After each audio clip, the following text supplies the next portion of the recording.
शरणकूल अंचल पवित्र जन्माष्टमी उत्सव महासमारोह पालित हो जाइछि।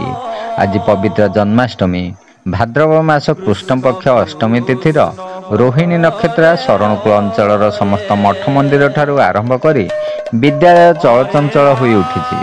यही परिप्रेक्षी शरणकूल सरस्वती शिशु विद्या मंदिर, स्वामी विवेकानंद शिक्षा केन्द्र और पंचेरिडा मानपुर माँ सरस्वती शिशु विद्या मंदिर कुनि कुनि शिशु माने राधा कृष्ण बलराम बेशरे सुसज्जित हो स्थानीय बजार बिकारीपदा ग्राम परिक्रमा करने सह एक भ्रमात्मक गोपपुर परिवेश सृष्टि करथिले।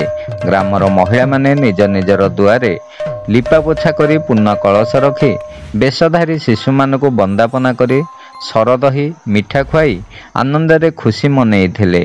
सेहीपरि शरणकूल पंचेरिडा शिखरपुर आंगीसिंगी बड़गोरडा गोड़ीपड़ा आदि ग्राम थिबा मठ मंदिर मानकरे प्रभुंक जन्मविधि सहित पूजार्चना करा जायछि। विभिन्न स्थान में कृष्ण प्रेमी श्रद्धालु माने ठाकुरंक जन्म उत्सव देखिया पई भिड़ लगाइथिले।